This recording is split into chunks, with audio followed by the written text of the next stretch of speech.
Miss in 11B, we will start from Act 1, Scene 3.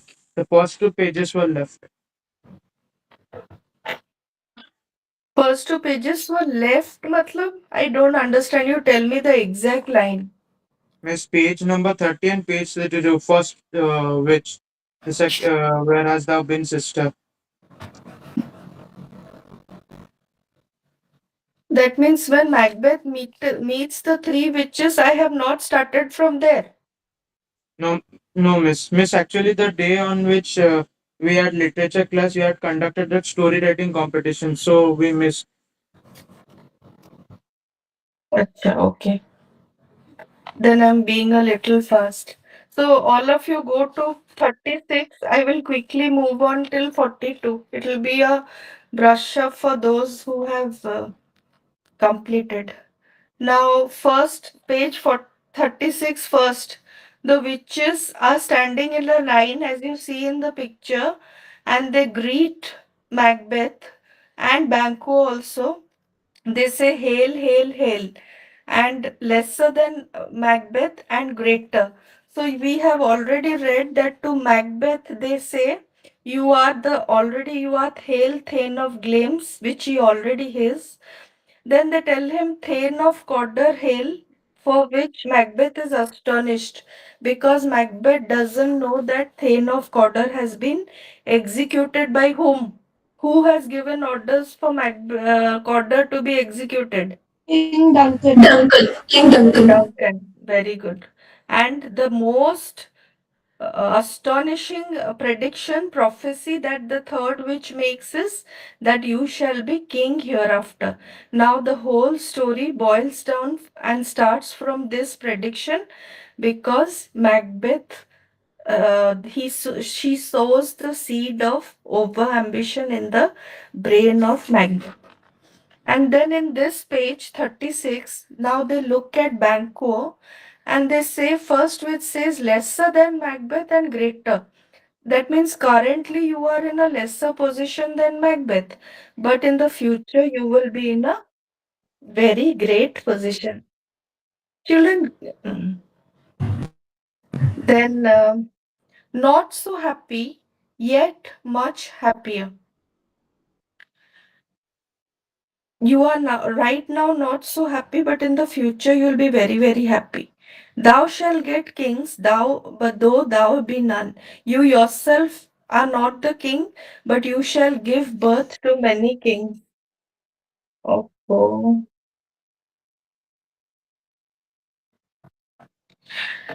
Banquo and Macbeth all hail. Now here they disappear.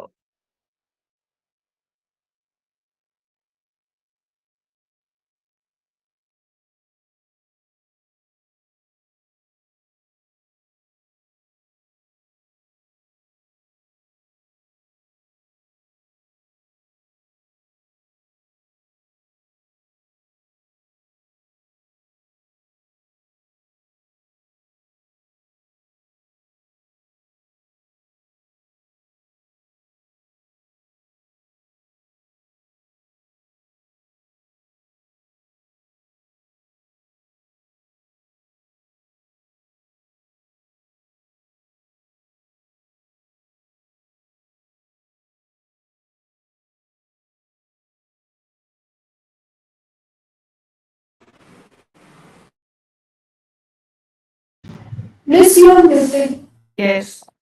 Stay, you imperfect speakers, tell me more. By Sinel's death, I know I am Thane of Glamis. Underline, Sinel's death means by after the death of my father, Macbeth says, I am the Thane of Glamis. I already know that. But how of Cawdor? Because the Thane of Cawdor is still alive. Now Macbeth doesn't know that Duncan has ordered the execution of Cawdor because in those days they didn't have phones and networking like us. A prosperous gentleman and to be king stands not within the prospect of belief. I cannot believe you at all that I will be the king. No more than to be Cawdor. So just like you are lying to me that I am the Thane of Cawdor, similarly you are lying to me about the king prophecy. Say from whence you owe this strange intelligence, but tell me from how you have, from where you have got this information, strange information. Or why upon this blasted heat you stop our way with such prophetic greeting? Now, why on earth have you stopped me and my friend and I? Why are you giving us predictions on this heat? Heat is this deserted place. The witches, without saying anything, vanish. And Banquo calls them, this is again another MCQ. Banquo calls them bubbles of the earth.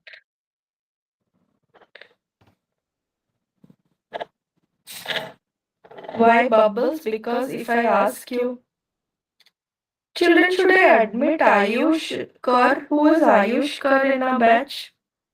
This is from C-section. Batch. Okay. Now the earth is, you, Banquo says they are just like bubbles because they came and they disappeared, vanished just like bubbles are rupture.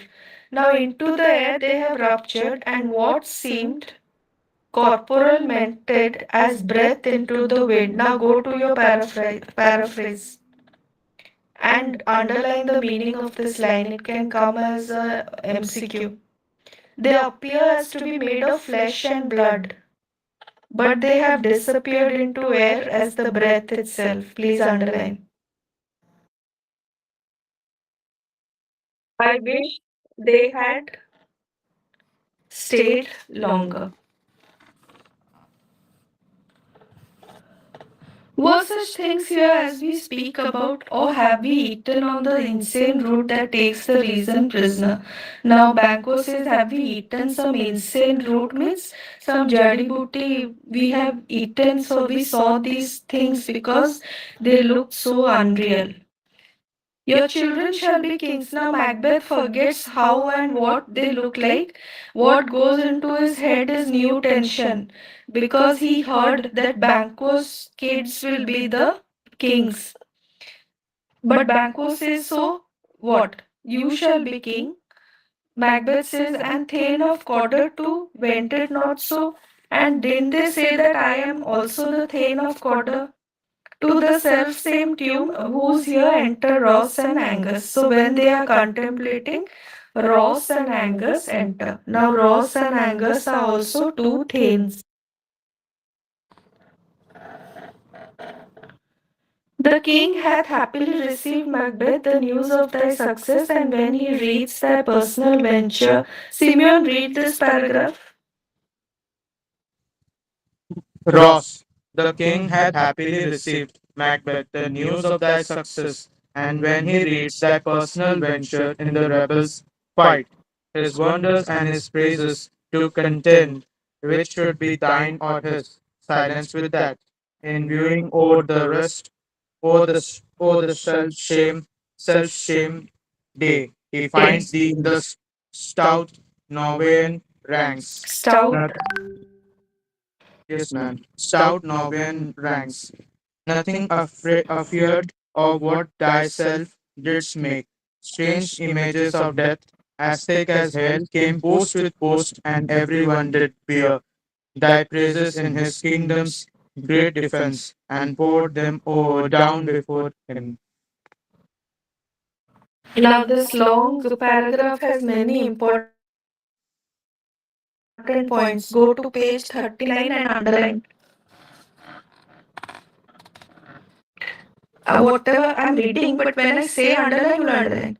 Macbeth, the king, has been pleased to hear of your success, and when he read about your personal heroism in defeating the rebel, he has conflicting thoughts and to which to give greater credit your deeds of courage or the praise that you deserve. Underlined. Now the king is confused. What to award you for what? Your deeds of courage or the praise that you deserve. He's in a confusion what to give you. He does not know whether he should keep his wonders silently to himself or be vocal in praise of you. These conflicting thoughts have left him speechless. He then reviewed all your activities of the day and assessed that you went farthest into the ranks of the stout Norwegian soldiers and were not frightened by the images of the stout Norwegian soldiers and were not frightened by the images of headless corpses which were of your own making. Now he means that you were very brave, and when you killed those soldiers, you beheaded them of your own making. You beheaded them, but you were not afraid of so many headless corpses that were lying before you. And hail after hail, that means just as in hailstorm, you have hail coming from the skies. Similarly, this can be a MCQ question. I think last year I had given and everybody got it wrong. Why? Because you don't pay attention to details. Several messengers came to the king in quick succession, like hailstones following one another, and they praised the bravery with which they defended their country against the enemy. Please bracket. So the messengers came to the king like hailstones come from the sky, and they heaped praises on Macbeth's bravery. Angus says, "We have been sent to give thee from our royal master thanks." Here, the royal master is King Duncan, only to herald thee into his sight, not pay thee. So, we have come to herald you, means to take you to the company of the king. Then Ross says, "And for a great honor, he bade me call thee Thane of Cawdor." Now, Ross and Angus, you remember throughout the story, the play, they play an important role, and that is they are the messengers. They bring message or they bring important news throughout the play. Now, while you are doing the minor characters, write down what I'm calling out each agent's role, because I think in Jayalakshmi's batch, the question had come. Uh, what is that? Elaborate on the minor characters and their role in the play. So here, if you get questions like this, then you have to remember Ross, Angus, Lennox. They are all minor characters, but each of them play a significant role. When I dictate, do write it down. So here, Ross and Angus throughout the play are messengers. They bring important information. See how they bring information. Ross says, "Duncan has sent me to give you the news that you have become the Thane of Cawdor." Then Banquo is shocked. What? Can the devil speak true? That means the witch's second witch's prediction has come true. The Thane of Cawdor lives. Why do you dress me in borrowed robes? Now Macbeth says the Thane of Cawdor is still alive. Why are you giving me his title? Borrowed robes means supposing you have Simeon has a overcoat in winter, I will take it and wear it myself. It is a borrowed robe which I have borrowed from Simeon. So similarly, the title Thane of Cawdor belongs to actually the Thane of Cawdor. Then Macbeth says, "Why are you giving it to me? A title which belongs to another man." So, borrowed robes here is a metaphor for the title Thane of Cawdor. I hope you all are writing down my important things that I am calling out. Who was the Thane lives yet and under heavy judgment bears that life which he deserves to lose, whether he was combined with those of Norway or did line the rebel with hidden help and vantage. With both he labored in his country's wreck, I know not, for treason capital, confessed and proved. Now in the paraphrase you underline. Now Thane of Cawdor has been sentenced to death, which he truly deserves. Why? You put a back bracket. Because question, I am not sure whether he openly joined the King of Norway or he supplied him with secret help. So two things could be true. Thane of Cawdor, either he is the Thane of Scotland, but he openly went and joined hands with the Norwegian king. Otherwise, he was in Scotland but offering secret help to Norway king. That means he was a traitor. He tried to destroy his country with both means. Now he is charged with treason. Treason means Deshdrohi. When you do injustice to your country, you are held guilty of treason. It is this treason that has led to his downfall. I am the Thane of Gleams, the Thane of Cawdor. Two prophecies are fulfilled, and the third remains behind. The third and the greatest is what, if I ask you MCQ, what is the third and the greatest prophecy that remains behind? Being You a will king be is king far away hereafter. from.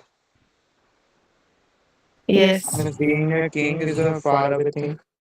Huh. Now to Banquo, Macbeth says that, do you not hope your children shall be kings? When those that gave the Thane of Cawdor to me promised no less to them. Now, since my prediction has come true, they also have predicted that your children will be kings, so which might also come true.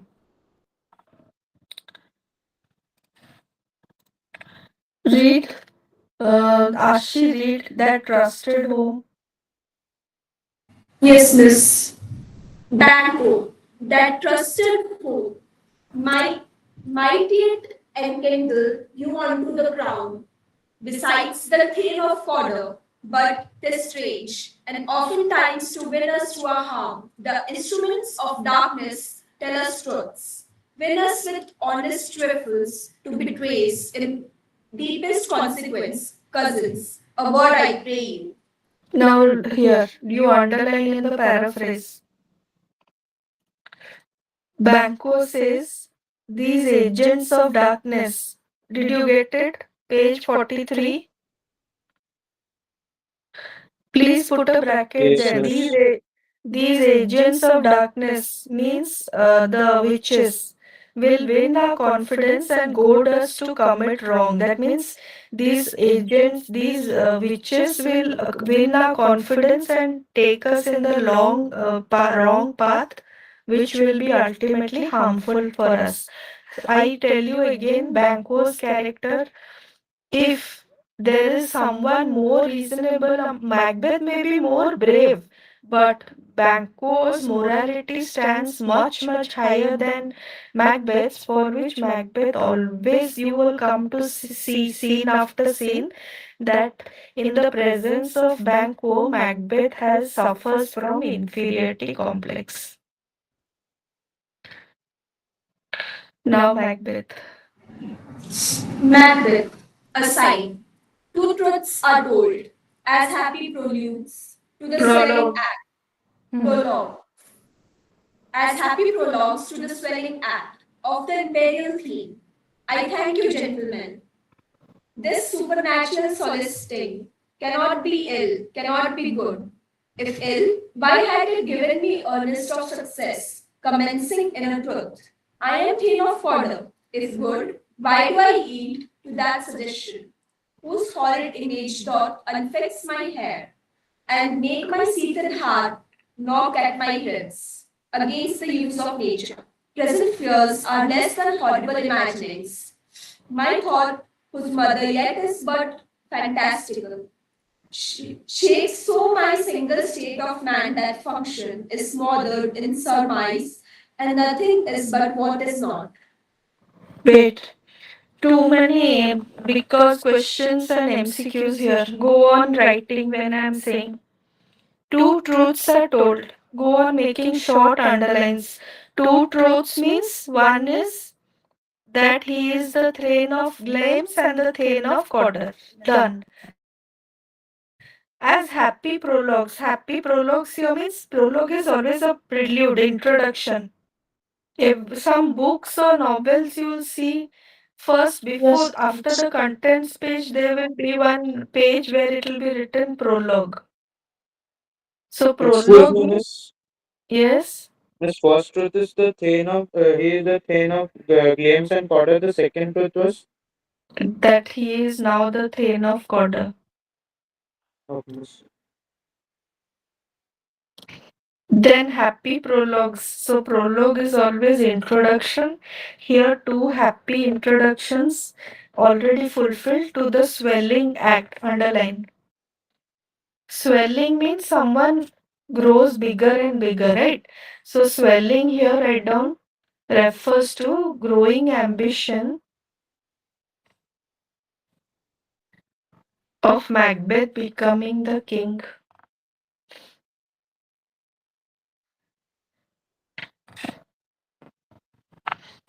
of the imperial theme. Imperial theme is theme of becoming king.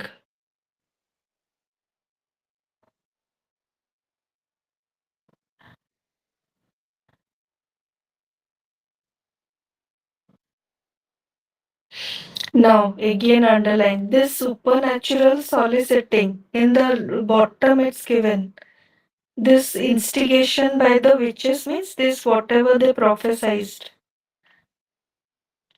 Now, in the paraphrase, page 43, you go on bracketing. If it were evil means if the prophecies were evil, it would never have anticipated my success by beginning with the fulfillment of the two prophecies. Please end the bracket. Now again, if it is good, then why do I yield to the temptation whose terrible image causes my head to stand on end and makes my fixed heart rise to knock at my ribs, which is contrary to the practice of nature. Please underline. Why do I yield to the temptation? Underline. And there you write, for the first time, Macbeth imagines evil means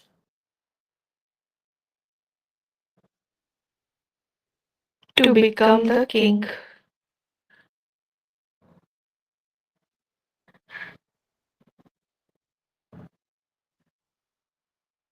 Okay.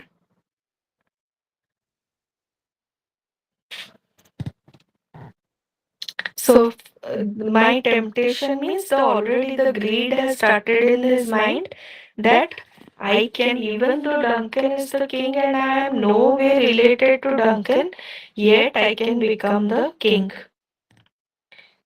Then the again bracket, the imagination of the horrible deed is worse than actual fears. To pura begin and end the bracket. Imagination of the horrible deed. Here, one spoiler he gives. Macbeth gives you a spoiler. What has come to his mind to become the king? Kill the King Duncan. To kill King Yes, Duncan in horrible deed. Yes, so horrible deed here refers to murder. Murder of King Duncan. My thought, he says, in which murder is fanciful. That means Macbeth was all the evilness was already always there in him. Only the witches triggered it because why they didn't trigger that evil in Banquo? Even Banquo has said that his children will become kings. But he never got aroused by ambition. But why Macbeth got? Because the evil was there in his brain. It is the witches who watered it and helped it to germinate. Now look how our partners wrapped. Again important. Banquo is telling Ross and Angus that see, Macbeth is lost in his own thoughts. That means he has already started contemplating and imagining the horrible deed of killing Duncan.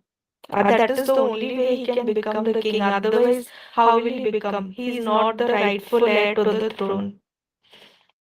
If chance will have me king, why? Chance may crown me without my stir.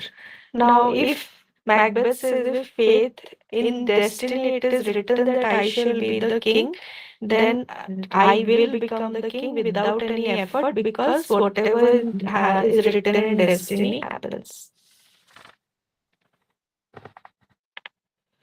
New honors come upon him like our strange garments, cleave not to their mold, but with the aid of use. Very important. He's saying Macbeth has now got new honors. What are the, if I ask you, what are the honors that Macbeth has got? New honors? Just name the thing of The order. Thane of Order. Mr. Thane of Order, the title of Thane of Order. Yes, so he has become the Thane of God. That's a new title. Now, it titles Banco says are like a strange garments. When we say children, even if sometimes you supposing my size is XL and I have bought one XL, but actually it is little tight. So when I cleave to it, when I wear it, I will be very uncomfortable in that size, but slowly I will get used to it. Similarly, new titles are like strange garments, means like garments, new dresses, which suddenly when we wear, they are uncomfortable, but slowly we feel at ease with them. This is a metaphor. Please remember again one question here. Metaphorically is comparing new honors to strange garments. Come what may, time and hour runs through the roughest day. Children, any news of when your result will be out? Miss, we are just doubtful of the result because Miss, many I are think before including 30th. guessing It's 30. 30, 30. Before 30th. My goodness, that means in 2 days. Yes, Miss, for Miss, the most last time probably. also, the result came out on 30th. Last time it was on 30th, then this time also expect the same. My goodness. Okay, let's keep our fingers crossed. I pray all of you get above 95 in literature and language, all English papers. In everything you do well, but my paper because it was a very easy paper. Worthy Macbeth, we stay upon your leisure. Now, uh, Macbeth, please come back to your original. We are waiting for your attention because he's absent minded. Now, give me your favor. My dull brain was wrought with things forgotten. Kind gentlemen, your pains are registered where every day I return the leaf to read them. Let me forward toward the king. Think upon what had chanced, and at more time the interim have waited. Let us speak our free hearts each to other. Read Ashi the paraphrase.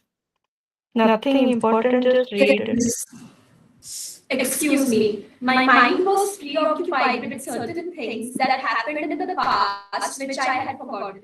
Worthy friends, I thank you for the trouble you have taken for me, which is recorded in my memory, and every day I will remember it. Let us proceed to meet the king, to Bangalore.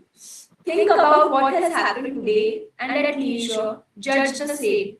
When we have more time, we shall discuss it with each other more freely. Okay. So nothing we are they are just casually talking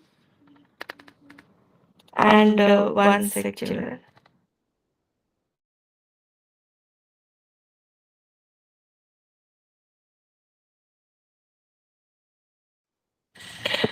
Okay. Till then enough come friends. Okay. So they disperse because they are going to meet King Duncan. Now scene 4 fours the palace. Someone else should get a chance. Annika, you're there? Yes, Saina, Miss. Annika is there. Read Annika. Saina, your turn next. Okay, ma'am. Duncan, is execution done on Codder? Are not those in commission yet returned? Malcolm, my liege, they are not yet come back, but I have spoke with one that saw him dead, that saw him die, who did report that very frankly he confessed his treasons. I implore your highness pardon and set forth a deep repentance. Nothing in his life became him like the leaving it. He died as one that had been studied in his death to throw away the dearest thing he owned, as twere a careless trifle. Wait.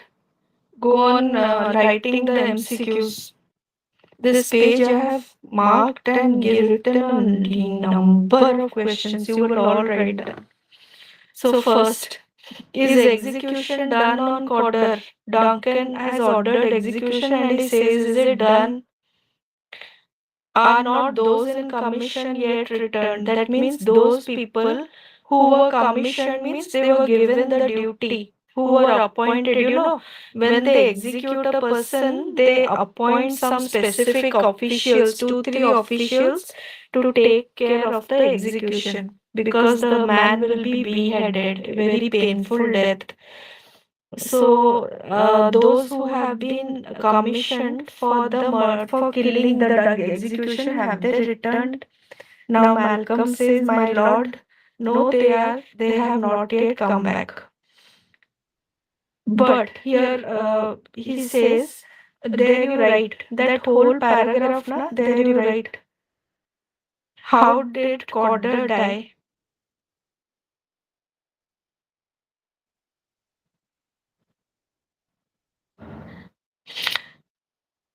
Anika, read the whole paragraph again, and then I will mark the points in the paraphrase.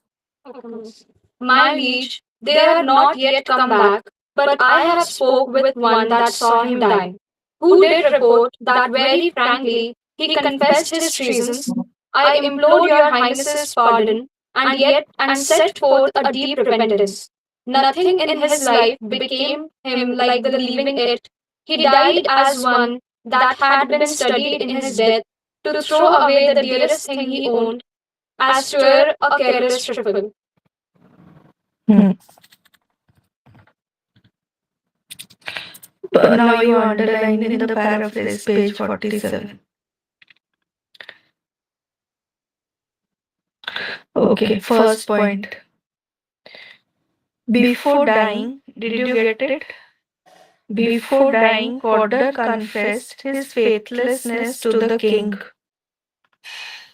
He begged pardon and expressed deep repentance. Close your bracket. Did you get it? Page Yes, ma'am. 47. Before dying, Codder confessed till he begged pardon and expressed deep repentance.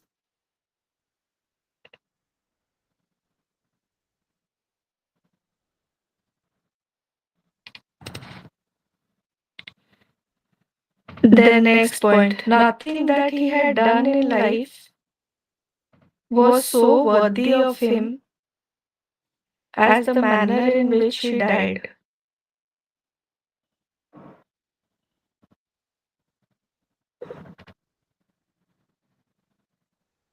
Third point, he died like a man who had seriously cultivated the art of dying.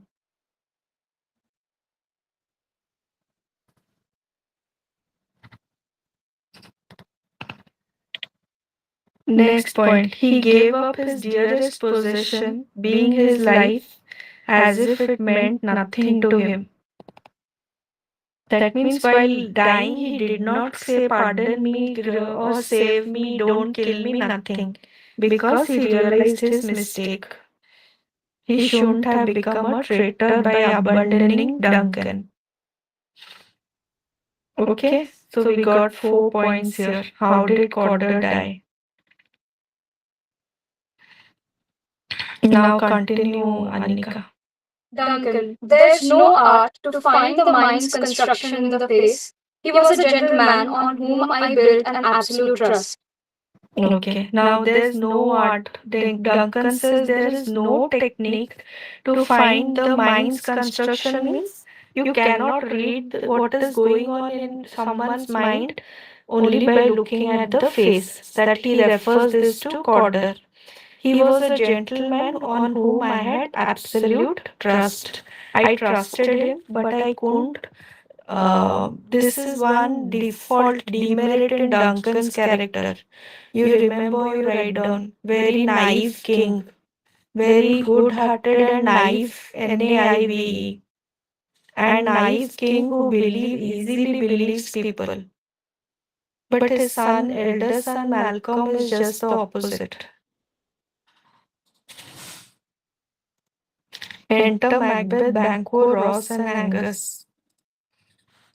Duncan, Now, Hmm. O worthiest cousin, the sin of my ingratitude even now was heavy on me. Thou art so far before that swiftest wing of recompense is slow to overtake thee. Would thou hadst less deserved, that the proportion both of thanks and payment might have been mine. Only I have left to say, more is thy due than more than all can pay. Okay. So read the paraphrase.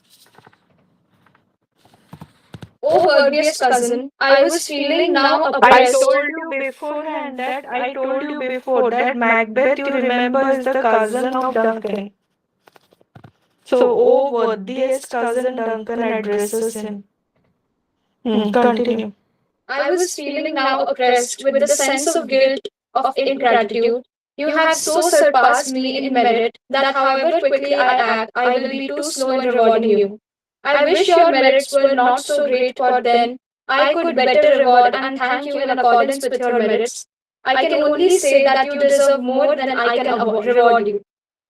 So I'm translating this paraphrase in more simpler words.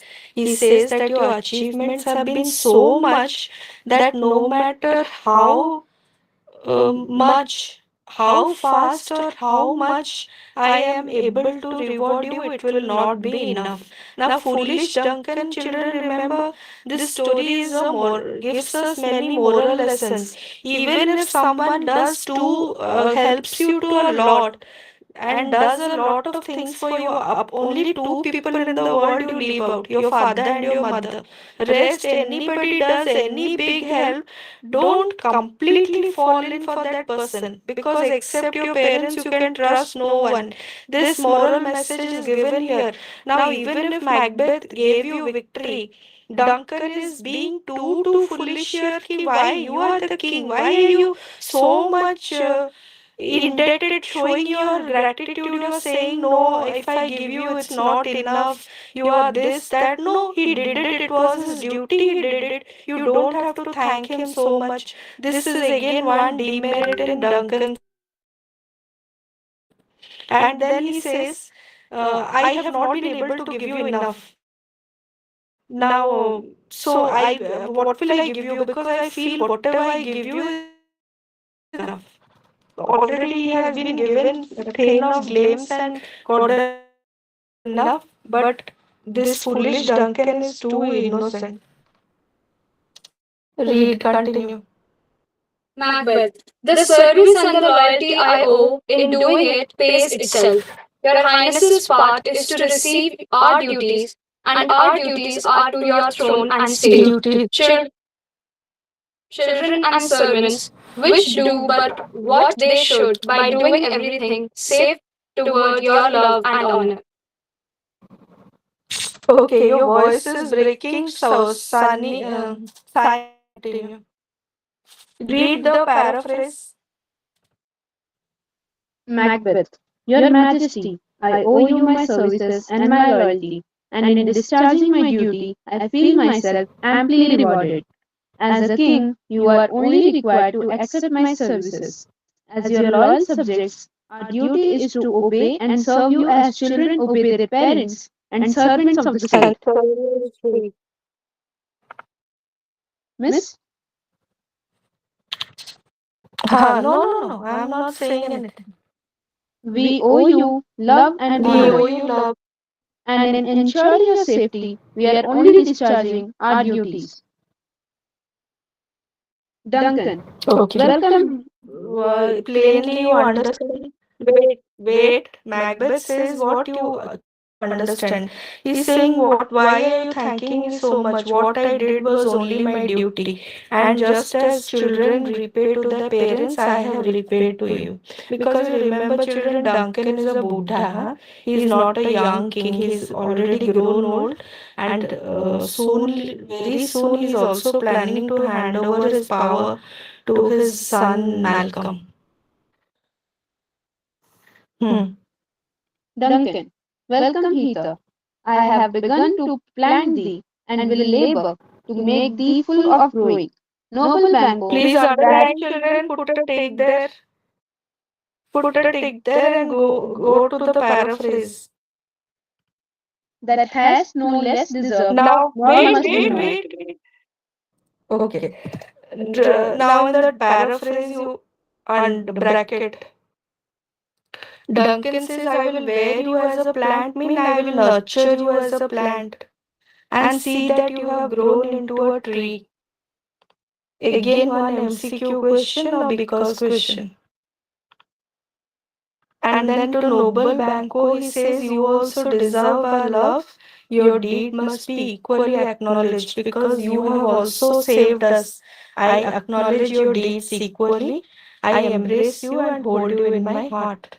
And then Banco says, there if I grow, the harvest is your own. Now, if you nurture me in your garden, children, if you today you plant a mango tree, after 20 years, you and your children will only eat the fruits. Nobody, you might give it to your neighbors, but solely it is your tree and you will enjoy the fruits of your labor.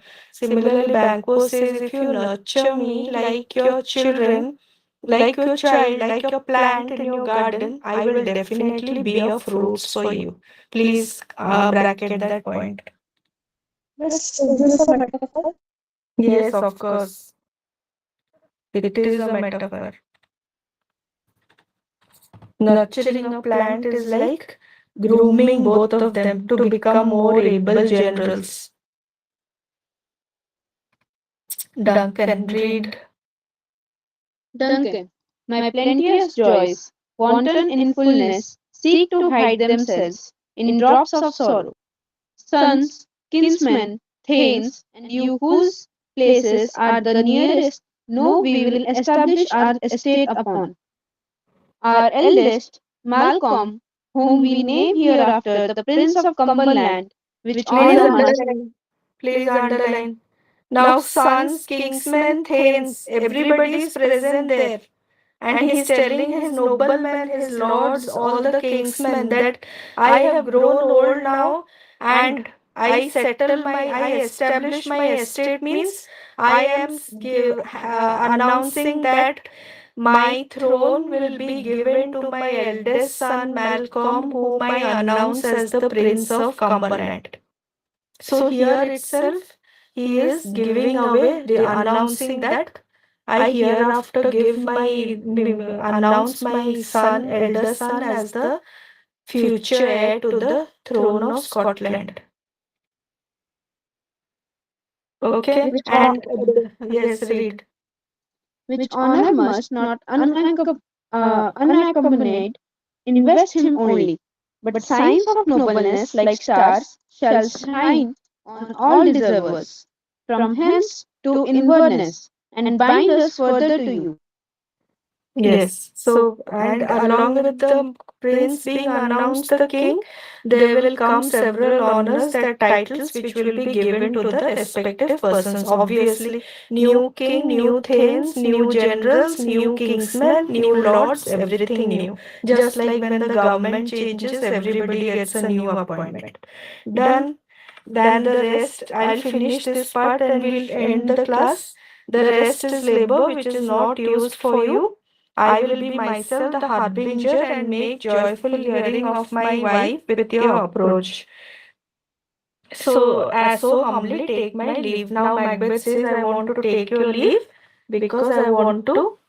Sorry, I told the main thing I forgot. Yes. Signa, read from but signs of nobleness like stars, read from there.